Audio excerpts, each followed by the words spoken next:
মানে আমরা যেটাকে বলি মানে স্বপ্ন দেখতে হবে তোমাকে। আচ্ছা, বাংলাদেশে যদি প্রায় 18 কোটি মানুষ থাকে, তোমরা হচ্ছে এই 18 কোটি মানুষের নেতৃত্ব দিচ্ছ। দিনমজুরি যেটা বলে আর কি, অন্যের বাসায় গিয়ে কাজ করতাম। প্রত্যেকটা বাবা মাই মানে এরকম যে জিনিসটা জানে না সে জিনিসটার প্রতি আগ্রহ কম। আমাদের দেশের সংস্কৃতি থেকে শুরু করে সবকিছু, আত্মসম্মান বোধ সবকিছু এখন রক্ষা করা হচ্ছে আমাদের দায়িত্ব। কেউ কেউ স্বপ্ন দেখে, আর কেউ সেই স্বপ্নকে বাস্তবে রূপ দেওয়ার জন্য দেয় ঘাম, সাহস এবং পরিশ্রম। আজকে আমাদের স্টুডিওতে এমন একজন তরুণ মেধাবী ক্রীড়াবিদ আছেন, যিনি শুধু নিজের জন্য খেলেন না, খেলেন বাংলাদেশের পতাকাকে আন্তর্জাতিক প্রাঙ্গণে উজ্জ্বল করার জন্য। আমাদের সঙ্গে আছেন একজন জাতীয় অনূর্ধ্ব 20 হ্যান্ডবল টিমের একজন গর্বিত সদস্য সুমল তঞ্চঙ্গা। আর আমি আছি আপনাদের সঙ্গে বরাবরের মতন ডালিয়া।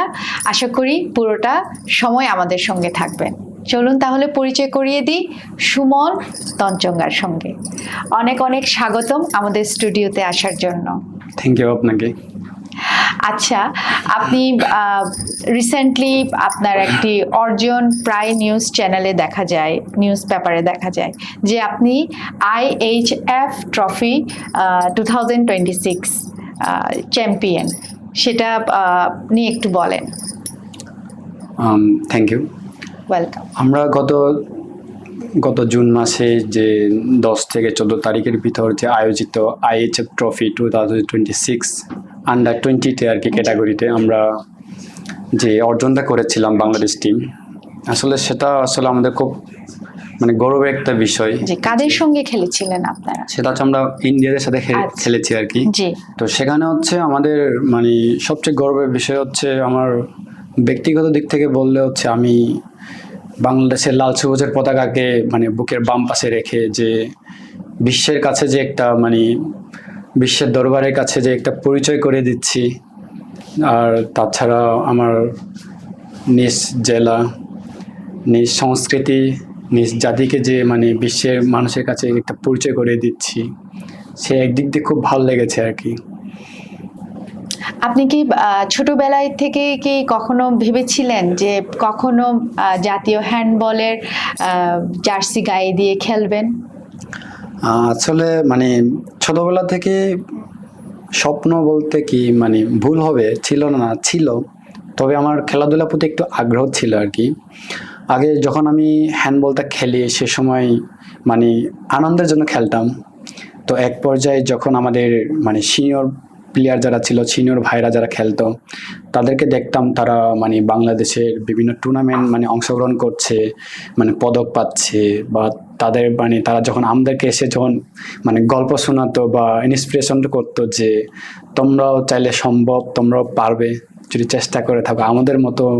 শুধু মানে ওরা ভাইরা সবসময় বলতো যে আমরা যতদূর গেছি, তোমরা যদি চেষ্টা করো তোমরা আরও উপরে যেতে পারবে, যে তোমরা পরিশ্রমটা মানে করতে পারো আর কি। তো ভাইদের ইন্সপিরেশন, ভাইদের মানে গল্প, মোটিভেশন সব কিছু শুনে মানে আস্তে আস্তে মানে হ্যান্ডবলটাকে মানে একটু আলাদাভাবে মানে চলে আসছে আর কি নিজের প্রতি। তো সেখানে মানে খেলতে গেলে এক পর্যায়ে মানে যখন ছোটো ছোটো গেম, স্কুল পর্যায়ে গেম খেলতাম। তো এক পর্যায়ে মানে যখন আমাদের যারা গাইডলাইন দিতেন মানে হ্যান্ডবল ট্রেনার যারা, তারা এক পর্যায়ে আমাদেরকে গাইডলাইন দিতেন, মানে দেওয়ার সাথে সাথে বা মানে ওরা আমাদেরকে মানে যে বয়স ভিত্তিক বলেন বা যে কোনো বলেন যে এইসব টুর্নামেন্টে মানে অংশগ্রহণ করা যায় বা সুন্দর গাইডলাইনের ব্যবস্থা রাখতে নাকি। তো এক পর্যায়ে হচ্ছে মনোছবিটা সৃষ্টি হয়ে যায় যে আমিও একদিন মানে শুধু বাংলাদেশের ভিতর নয়, যাতে আন্তর্জাতিক পর্যায়ে খেলতে পারি সেরকম একটা মন ছবি তৈরি করি আর কি। সে মন ছবি অনুযায়ী মানে পরিশ্রমটা মানে চেষ্টা করছিলাম সব কিছুতেই। যখন থেকে মন ছবি স্থির করে রাখি, তো আমি 4টা এরকম দিকে প্রায় মানে সূর্য ওঠার আগে ঘুম থেকে উঠে রানিং শুরু করতাম। আচ্ছা। শুধু মনের ভিতরে একটা আকাঙ্ক্ষা ছিল যে আমি পারবো, আমি একদিন বিশ্বের মঞ্চের কাছে আমার বুকের বাম পাশে আমার লাল সবুজের পতাকা মানে আমি লাগাবো, মানে আমার দেশকে আমি আমার বিশ্ব দরবারে একটু পরিচয় করে দিতে পারবো। এবং শুধু দেশ নয়, আমার মানে আমার নিজ জেলা, নিজ সংস্কৃতি, মানে আমার সব কিছু ব্যক্তিগত দিক থেকে আমি আমার মানুষের সাথে সারা বাংলাদেশ, সারা বিশ্বের দরবারে যেটা আমি পরিচয় করে দিতে পারি আর কি। তো সেখান থেকে আমার একটা মনোছবির সৃষ্টি হয়। তো আমি আস্তে আস্তে মানে এই জিনিসটাকে হচ্ছে মানে মনোছবির সৃষ্টি করে আর কি। 2025 সাল এরকম দিকে আরেকটা আইএচএফ ট্রফি হয় 24 সালে। তো সেখানে হচ্ছে আমার ইনজুর থাকার কারণে হচ্ছে আমি সেখানে অংশগ্রহণ করতে পারি নাই। আচ্ছা, তো মানসিকভাবে অনেক দুর্বলই হয়েছিলাম, কিন্তু মনের ভিতর আত্মবিশ্বাসটা আমি হারাতে পারি নাই। আমার মন বলে যে এখনো সময় আছে, তুমি পারবে। তো সেভাবেই হচ্ছে মানে দৃঢ় বিশ্বাস, আত্মবিশ্বাস নিয়ে মানে আমি কাজ করি আর কি। আমি হচ্ছে 24 সাল এরকম দিকে হচ্ছে আমার হাতে হচ্ছে ইনজুরি হয়েছিল, আমি সার্জারি করেছিলাম আর কি। তো আচ্ছা। আমাদের হ্যান্ডবল গেমটা তো হাত দিয়ে খেলা, তো সেখানে অনেক টাফ ছিল আর কি। তবে মনে মনে যখন মানে একটা ছিল, পৃথিবীর আকাঙ্ক্ষা ছিল যে আমি সার্জারি করলাম কিন্তু আমি কি খেলতে পারবো, মানে আচ্ছা, আপনার হাতে সার্জারিও হয়েছিল? যে আমার হাতে সেটা কি হ্যান্ডবল খেলার পরে? না, সেটা হচ্ছে আমার মানে যখন আমি হ্যান্ডবল প্র্যাকটিস করি, আচ্ছা, ওই সময়ে হ্যাঁ আপনি সেই injured সময় মানে হয়েছে। সার্জারি তো হয়ে গেল আর কি। হ্যাঁ।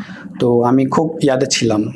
তবে মানে এসব কিছু দিক থেকে সার্জারি হওয়ার পরেও মানে আমার আত্মবিশ্বাসটা মানে ভাঙেনি বা মনোবলটা হারে নেই। শুধু মানে সব কিছুরই মানে সহযোগিতা ছিল, কোচদের গাইডলাইন, বড় ভাইদের ইন্সপিরেশন। তাছাড়া আরেকটা আলাদা কাজ করছিল হচ্ছে মেডিটেশন জিনিসটা আর কি।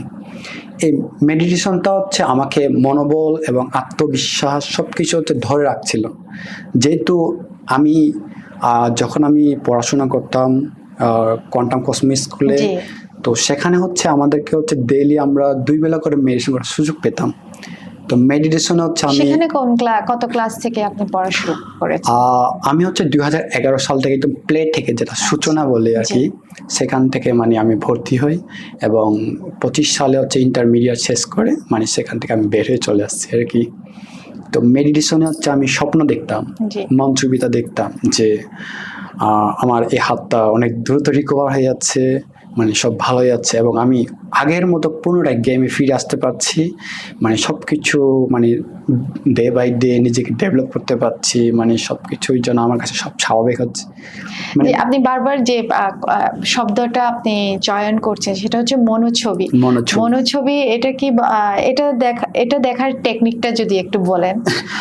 সেটা হচ্ছে মানে প্রত্যেক মানুষের জীবনে তো একটা না একটা মন ছবি বা লক্ষ্য থাকে, যে আমি পড়াশোনা করে শেষ করে মানে কেউ মানে মন ছবি থেকে ডাক্তার হব, বিজ্ঞানী হব, কিন্তু মনোছবি অনুযায়ী মনোছবি কি স্বপ্ন? যে সেটা হচ্ছে স্বপ্ন আর কি। মানে আমরা যেটাকে বলি মানে স্বপ্ন দেখতে হবে তোমাকে, আচ্ছা। স্বপ্ন, সেটাকে হচ্ছে মনোছবি আর কি। যদি প্রত্যেক মানুষের যদি মনোছবি যদি মিসাইলের মতো লক্ষ্য যদি থাকে, মানে মিসাইলের মতো যদি লক্ষ্য ভেদ করতে পারে, তাহলে আমি মনে করি যে ব্যক্তি জীবনে মানে ওর স্বপ্নটা পূরণ করতে মানে কোনো ইয়াদ থাকবে না, আর কমতি থাকবে না আর কি। সুমল তঞ্চঙ্গা, আমাদেরকে আপনার সেই মুহূর্তের অনুভূতিটা বলুন, যে মুহূর্তে আপনি মাঠে যখন আপনি আন্তর্জাতিক আপনার প্রতিপক্ষ দলের সঙ্গে খেলার আগে জাতীয় সঙ্গীতের সেই মুহূর্তটার অনুভূতির কথা বলুন। আসলে সেটা হচ্ছে যখন থেকে মানে টিমে চান্স পেয়ে যাই, মানে ফাইনাল সিলেকশনের পর থেকে, তো তখন থেকে আমাদের কোচ যারা 20 কোচ ছিলেন, আমাদের কোচরা একটাই কথা বলতো যে বাংলাদেশে যদি প্রায় 18 কোটি মানুষ থাকে, তোমরা হচ্ছে এই 18 কোটি মানুষের নেতৃত্ব দিচ্ছ, কারণ তোমাদের এখন বুকের বাম পাশে লাল সবুজের পতাকা। এই পতাকা শুধু লাল সবুজ বলেই শেষ করে দিলে হবে না, সেটা বাংলাদেশের 18 কোটি মানুষ এখন তোমাদের দিকে তাকিয়ে আছে, তোমাদের উপর ভরসা করে আছে। তো আমাদের দেশের সংস্কৃতি থেকে শুরু করে সবকিছু, আত্মসম্মান বোধ সবকিছু এখন রক্ষা করা হচ্ছে আমাদের দায়িত্ব। তবে আমি মানে যখন আমরা খেলার মাঠে যখন আমরা মানে জাতীয় সঙ্গীত আমরা গাই, সে সময় আসলে অন্তর ভিতর থেকে যে আলাদা যে ফিল হয়, সেটা মানে মাঠে না গিয়ে বা যে কেউ না গিয়ে আমি বোঝাতে পারবো না আসলে কতটুকু ফিল হয় ভিতর থেকে আসলে। যে আমাদের যখন আমরা বলি যে আমার সোনার বাংলা, আমি তোমায় ভালোবাসি, তো গানের আমাদের জাতীয় সঙ্গীতের প্রত্যেকটা লাইনের বাক্য সে সময় মনে হচ্ছে মানে মাঠের চারপাশে কেমন জানি একটা আলাদা একটা অনুভূতি, সেখানে মানে সব কিছুই মানে আলাদা একটা অনুভূতি কাজ করছিল আর কি। যখন আমরা বিশ্বের কাছে, যখন আমাদের এই লাল সবুজের জাতীয় সঙ্গীত আমরা যখন উচ্চ স্বরে গাই, দেশের প্রতি যে একটা দেশাত্মবোধকের মানে মমতাবোধ, জি। সেটা আসলে অন্তরের ভিতরতে যেভাবে ফিল কাজ করছিল আসলে মানে বোঝানোটা খুব কষ্ট আর কি। আচ্ছা, এটা বলুন, ফুটবল ছিল, ক্রিকেট ছিল, হ্যান্ডবল আপনি চুজ করলেন, এবং ছোটবেলায় কখন আপনি মানে জানতে পারলেন যে আপনি হ্যান্ডবল প্লেয়ার হবেন? আমি মানে ছোটবেলা থেকে হচ্ছে মানে খেলাধুলা যখন মানে ভালোবাসি, কিন্তু হচ্ছে যখন আমি আগে হ্যান্ডবলের আগে হচ্ছে ফেন্সিং খেলতাম। তো ফেন্সিংটা মানে কিছু ফেন্সিং এটা একটু সংক্ষেপে যদি ফেন্সিং বলা হয়। সেটা হচ্ছে মানে এক যেটা স্বাভাবিক বলা লাগে তলোয়ার দিয়ে ফাইটিং আর কি, যে আচ্ছা। দুজনের কাছে দুটা তলোয়ার থাকবে, সেটা দিয়ে হচ্ছে আপনার ইয়া করা আর কি।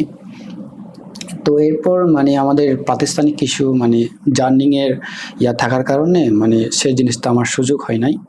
তো নেক্সট পরে আমি আমার মন কথা বলে উঠেছে যে আমি হ্যান্ডবল খেলবো। হ্যাঁ। তো যেহেতু মনের ভিতর থেকে যে মানে কথাটা বললো যে আমি হ্যান্ডবল খেলবো, তো আমি হ্যান্ডবলে জয়েন করি। তো আমি হ্যান্ডবলে 2018 সালে জয়েন করি। তো সেখান থেকে হচ্ছে আমার হ্যান্ডবলের নব সূচনা শুরু হয়। অনুপ্রেরণা কে ছিল? অনুপ্রেরণা বলতে হচ্ছে আমাদের মানে সিনিয়র যেসব ভাইরা ছিল, সিনিয়র। তাছাড়া আমাদের কোয়ান্টাম কসমে স্কুলের কাইসার আহমেদ জাহিদ স্যার, উনি হচ্ছে আমাদের মানে হ্যান্ডবলের অনেক ভালো একজন কোচ ছিলেন। উনি মানে পৃথিবীতে নাই, স্যারকে এখনো স্মরণ করি আর কি। জি। মানে স্যার হচ্ছে যেসব, আমি স্যারের ট্রেনিংটা পাই না, কিন্তু স্যারের ট্রেনিং যারা পেয়েছে তাদের ট্রেনিংটা আমি পেয়েছি আর কি। সৌভাগ্যবান যে যখন দেখতাম যে আমাদের বড় ভাইরা বিভিন্ন জায়গায় খেলতেন, বিভিন্ন লিগ খেলতেন, বিভিন্ন টুর্নামেন্টে অংশগ্রহণ করে বিভিন্ন ধরনের পদক অর্জন করতেন, মানে তাদের দেখে দেখে আমার ভিতরে একটা আকাঙ্ক্ষা সৃষ্টি হয় যে মানে ভাইরা পারলে আমি কেন পারবো না। হ্যাঁ। তো ভাইদের মানে ওদের সফলতা দেখে আমারও মনে থেকে একটা আগ্রহ সৃষ্টি হয়। তখন আমি ওখান থেকে মানে স্বপ্ন দেখা শুরু করি নতুনভাবে, যে আমিও পারবো একদিন কিছু করতে। পরিবার থেকে কেমন সহযোগিতা ছিল, কিংবা যদি বলি যে চ্যালেঞ্জিং গুলো কি ছিল? এখানে দুটো প্রশ্ন থাকলো। হ্যাঁ, সেটা হচ্ছে আমি এই যেটা জুন মাসে আমি IHF ট্রফিটা মানে খেলেছিলাম ন্যাশনাল টিমে হয়ে বাংলাদেশের পক্ষ থেকে জুনিয়র ভিত্তিক ক্যাটাগরিতে। আসলে আমার জন্য টিমের চান্স অনেক মানে টাফ ছিল, চ্যালেঞ্জিং ছিল সব কিছুই। সেটা কি আপনার শারীরিক যে অসুস্থতার কারণে? না, সেটা হচ্ছে আমি ফ্যামিলি দিক থেকে মানে সাপোর্টটা হচ্ছে মানে প্রথম দিকে পাই নাই। আর আমি তো মানে একজন দুর্গম পরিবারের সন্তান, দুর্গম এলাকার বসবাস করি। সেখানে আসলে আমার হ্যান্ডবল বলতে মানে আমার অভিভাবকরা এত মানে অজ্ঞ নয়।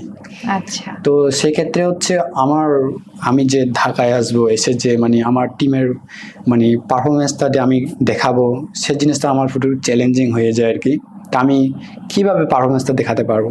আমি যদি ঢাকায় আসতে না পারি, তাহলে আমার পারফরমেন্সটা আমি কীভাবে মানুষকে বোঝাবো যে আমিও পারি হ্যান্ডবল খেলতে?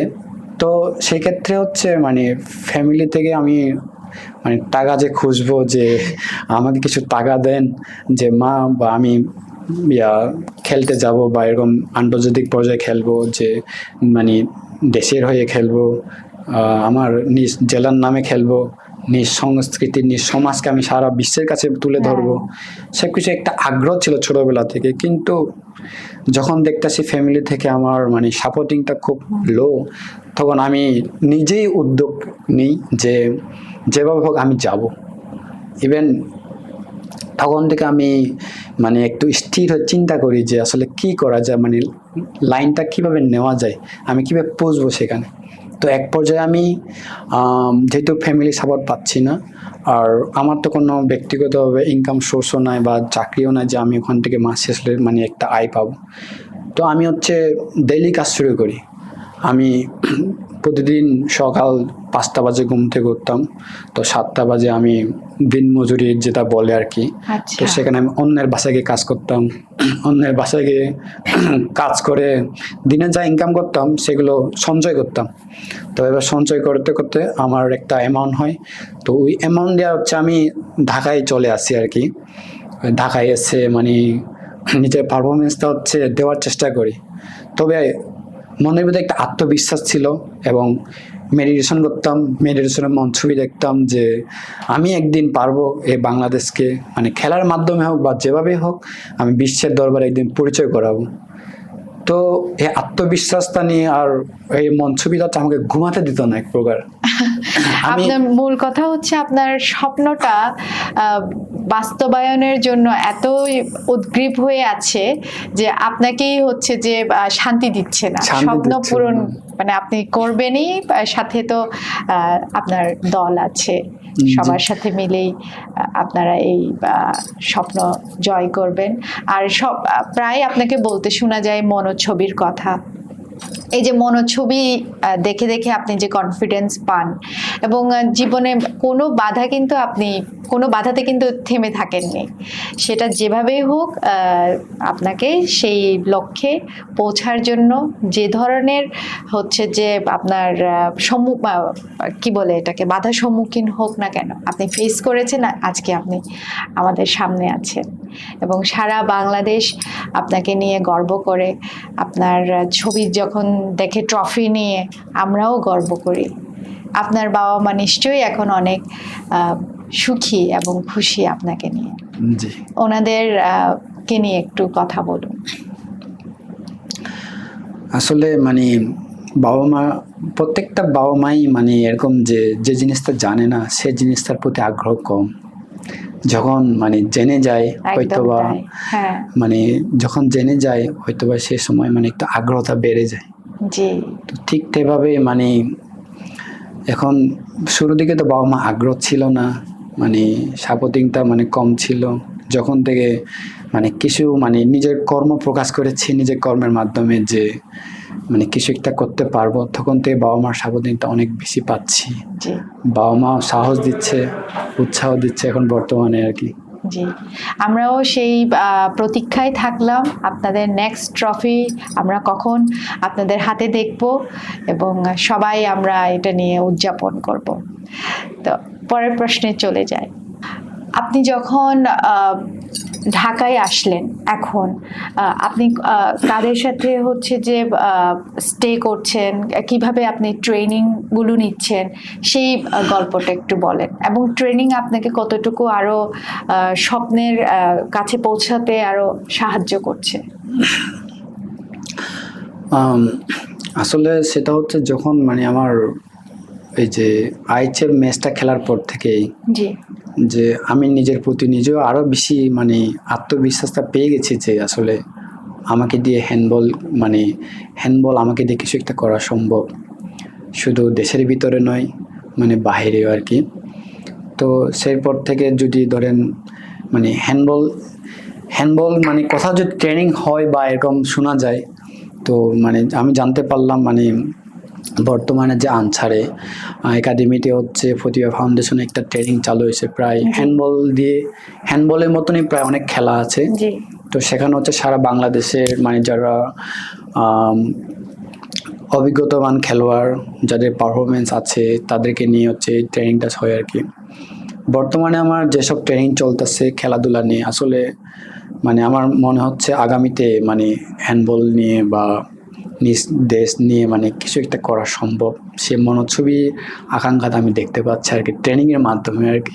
জি, আপনি এত প্যাশনেট একজন খেলোয়াড় এবং আপনি হ্যান্ডবলকে এত ভালোবাসেন, সত্যি এখানে শিক্ষণীয়র একটা ব্যাপারও আছে।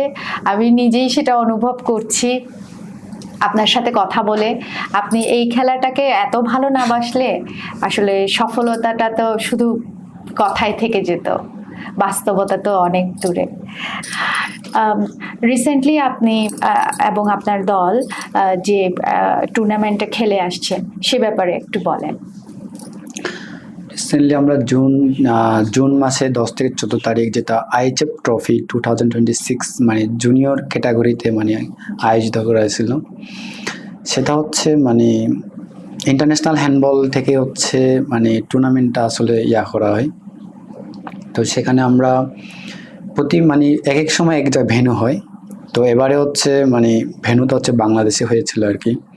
তো সেখানে বাংলাদেশ সহ প্রায় 6টা দেশ হচ্ছে অংশগ্রহণ করে। কোন দলের সাথে খেলে মনে হয়েছিল খুবই টাফ ওনাদেরকে পরাজিত করার?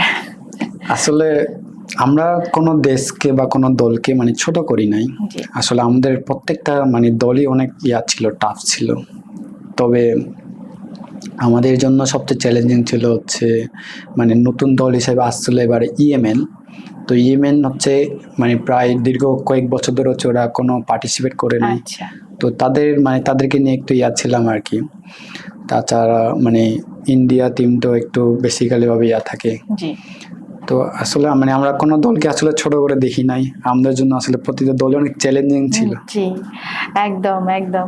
আচ্ছা, এই যে আপনি আপনারা হ্যান্ডবল দলে কতজন সদস্য থাকে? সেটা হচ্ছে মানে রুলস অনুযায়ী হচ্ছে টিমে হচ্ছে 14 জন করে চান্স পায়। হ্যাঁ। কিছু কিছু ক্ষেত্রে আবার 16 জনও হয় আর কি। জি। কিন্তু 14 জন মানে সম্পূর্ণ টিমে 14 জন থাকে, আর মাঠে খেলে হচ্ছে 7 জন করে, বেস্ট 7 খেলে আর কি, জি। কিপার সহ আর কি। আচ্ছা, এই টুর্নামেন্টে কোন কোন দেশ পার্টিসিপেট করেছিল? আসছিল হচ্ছে আপনার ভারত, নেপাল, আফগানিস্তান, ইয়েমেন এবং মালদ্বীপ, আর বাংলাদেশ সহ প্রায় 6টা দেশ আর কি। আচ্ছা, এবার তো আপনারা রানার আপ হলেন, এবং ভবিষ্যতে আপনাদের টুর্নামেন্ট নিয়ে প্ল্যান কি, স্ট্র্যাটেজি কি যদি বলি চ্যাম্পিয়নশিপ পাওয়ার? হ্যাঁ, অবশ্যই মানে টুর্নামেন্টে এবারে রানার্স আপ হয়েছিলাম, কিন্তু স্বপ্ন তো এখনো রানার্স আপ নয়, স্বপ্ন তো চ্যাম্পিয়নই থেকে গেছে। আমরা রানার্স আপ হয়েছি কিন্তু আমাদের স্বপ্ন চ্যাম্পিয়ন। তা আমরা এখনো স্বপ্ন দেখছি যে যদি আমাদের পারফরমেন্স যদি আমরা ধরে রাখতে পারি, কন্টিনিউ যদি আমাদের পারফরমেন্সটা যদি আমরা চালিয়ে যেতে পারি, তবে আমরা ভবিষ্যতে মানে আমাদের স্বপ্নটা যে স্বপ্নই যে চ্যাম্পিয়ন হওয়া, সেটা আমরা লক্ষ্যটা পূরণ করতে পারবো। সুমল তঞ্চঙ্গা, আমরা তো আপনার অনেক কথা শুনলাম, এবার চলেন আমরা র্যাপিড ফায়ারে যাই। স্পিড না স্ট্রেংথ? স্পিড। গোল্ড মেডেল না ওয়ার্ল্ড র্যাঙ্কিং? World ranking. সকাল অনুশীলন না রাতের অনুশীলন? সকাল অনুশীলন। কোচ না ক্যাপ্টেন? কোচ। অ্যাটাক না ডিফেন্স? ডিফেন্স। প্রেশার না প্যাশন? প্যাশন। টিম স্পিরিট না ইন্ডিভিজুয়াল স্কিল? Team spirit. একদম সবশেষে একটা প্রশ্ন রাখতে চাই, সেটা হচ্ছে বাংলাদেশে হ্যান্ডবল নিয়ে আপনি কেমন ভবিষ্যৎ দেখেন? হ্যাঁ, অবশ্যই। সেটা হচ্ছে মানে বাংলাদেশে হ্যান্ডবল নিয়ে ভবিষ্যৎ বলতে মানে অনেক উজ্জ্বল, অনেক সম্ভাবনাময় আছে, যে কারণ এর মধ্যেই বা এর বিগত বছরগুলোতে মানে বাংলাদেশ বিভিন্ন টুর্নামেন্টে অংশগ্রহণ করেছে, বিভিন্ন গেমে, বিভিন্ন আন্তর্জাতিক পর্যায়ে। তো সেখানে বিভিন্ন ধরনের পদক অর্জন করেছে। তবে বাংলাদেশ হ্যান্ডবল টিম যদি বাংলাদেশ মানে জুনিয়র ক্যাটাগরি বা সিনিয়র ক্যাটাগরি যেসব আছে আর কি, যদি তাদের মানে পরিশ্রমটা যদি ধরে রাখতে পারে, অনুশীলনটা যদি ডে বাই ডে প্রতিদিন যদি কন্টিনিউটা করতে পারে, তবে মানে আশাস্বরূপ মানে এক পর্যায়ে সারা বাংলাদেশে মানে হ্যান্ডবলের মাধ্যমে হয়তো বা সারা বাংলাদেশে, সারা বিশ্বের দরবারে মানে নাম করতে পারবে আর কি বাংলাদেশে। অনেক ভালো লাগলো সুমল তঞ্চঙ্গা, আপনার সাথে কথা বলে। একজন চ্যাম্পিয়নের সাথে কথা বলছি। আপনি এবং আপনার দলকে অনেক অনেক অভিনন্দন। আপনাকে এবং আপনার টিমকে শুভকামনা রইল। যখন আমরা দেখব যে বাংলাদেশের হয়ে আপনারা টুর্নামেন্টে চ্যাম্পিয়ন হয়েছেন এবং আপনাদের হাতে আমরা সেই চ্যাম্পিয়ন কাপটা দেখব। জি। সুপ্রিয় দর্শক, কথা বলছিলাম সুমল তঞ্চঙ্গার সঙ্গে। তিনি এসছেন সুদূর কাপ্তাই রাঙামাটি থেকে, এবং ওনার যে জীবন কাহিনী শুনে আমরা যেটা অনুভব করলাম যে মনোছবি দেখতে হবে, স্বপ্ন দেখতে হবে, স্বপ্নই বাঁচিয়ে রাখবে। এবং উনি স্বপ্নের পথে হেঁটেছেন বলেই সেই আত্মবিশ্বাস নিয়ে আজকে তিনি বাংলাদেশের জাতীয় দলে হ্যান্ডবল দলে খেলছেন, একজন গর্বিত সদস্য তিনি। আপনারও কি এমন স্বপ্ন আছে, মনোছবি দেখেন? তবে কেন নিজের সেই মনোছবির উপরে আত্মবিশ্বাস রেখে স্বপ্নের পথে হাঁটবেন না বলুন? আজকে আমাদের পর্ব এখানেই শেষ করছি। সবাই ভালো থাকবেন এবং আমাদেরকে লাইক, কমেন্ট, সাবস্ক্রাইব করতে ভুলবেন না। ধন্যবাদ সবাইকে।